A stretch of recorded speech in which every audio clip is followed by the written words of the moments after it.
అందరికీ నమస్కారం. టీటీడీ అధికారి డిస్మిస్. తీవ్ర కోపంలో చంద్రబాబు. ఈ విషయాలను తెలుసుకుందుకు వీడియో మీరు కంప్లీట్‌గా చూడండి.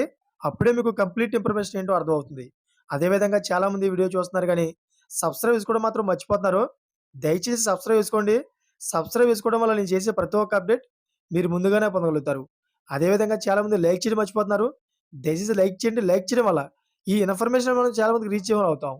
ఇంకా లేట్ చేయకుండా వీడియోలోకెళ్ళిపోదాం. ఫ్రెండ్స్, తిరుపతి ఘటన పైన సీఎం చంద్రబాబు ఆగ్రహం వ్యక్తం చేశారు.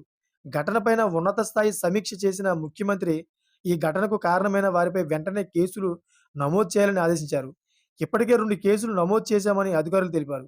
బాధ్యులు ఎవరనేది వెంటనే ఫిక్స్ చేయాలని ఆదేశించారు. సమన్వయం కొరవవటం కారణంగానే ఘటన చోటు చేసుకున్నట్లు నివేదించిన అధికారులు 2 కేసులు నమోదు చేశామని చెప్పారు.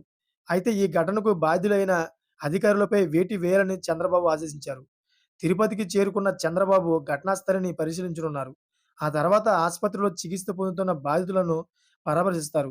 ఇప్పటికే ఈ ఘటనపైన చంద్రబాబు ఉన్నత స్థాయి సమీక్ష నిర్వహించారు. ప్రాథమికంగా ఘటనకు సంబంధించిన సమాచారం అధికారులు సీఎంకు నివేదించారు. బైరాగి పట్వాడ వద్ద లోపల ఉన్న ఒక మహిళకు గాలి ఆడక స్పృహ తప్పి పడిపోయిందని, ఆమెకు కాపాడేందుకు అక్కడ డీఎస్పీ గేట్ తీశారని పోలీసులు నివేదికలో తెలిపారు. టికెట్ల కోసం గేట్ తీశారని భావించి ఒక్కసారిగా భక్తులు బయటికి వచ్చారని చెప్పారు. గేటు తీయడంతోనే తొక్కిసలాట ప్రారంభమైందని ముఖ్యమంత్రి వివరించారు. అయితే కౌంటర్ల వద్ద తొక్కిసలాట జరిగే ప్రమాదం ఉందని చెప్పినప్పటికీ అధికారుల నుంచి అందుకు అనుగుణంగా ఎందుకు చర్యలు తీసుకోలేదని చంద్రబాబు ప్రశ్నించారు. అసలు టీటీడీ ఈవోకు సమాచారం ఎప్పుడు వచ్చిందని సీఎం చంద్రబాబు ప్రశ్నించారు. భక్తుల ఏర్పాట్లపై మీ ప్లానింగ్ ఏమిటని నిలదీశారు. భక్తులు వస్తారని తెలిసి ప్లానింగ్ ఎందుకు చేయలేకపోయారని ఆగ్రహం వ్యక్తం చేశారు. పోలీసు, టీటీడీ, రెవెన్యూ శాఖల మధ్య సమన్వయం లోపం ఉందని నివేదికలో తెలిపారు. బాధ్యులను వెంటనే సస్పెండ్ చేయాలని ఆదేశించారు. మొత్తం ఈ ఘటనలో అధికారులు వైఫల్యం స్పష్టంగా ఉందని ప్రాథమిక నివేదికలో పేర్కొన్నారు. బాధ్యులైన అధికారులపై క్రిమినల్ కేసులు నమోదు చేయాలని సీఎం చంద్రబాబు ఆదేశించారు. వైకుంఠ ద్వార దర్శనానికి భక్తులు భారీగా వస్తారని తెలిసి ముందుగానే ఎందుకు చర్యలు తీసుకోలేదని ప్రశ్నించారు.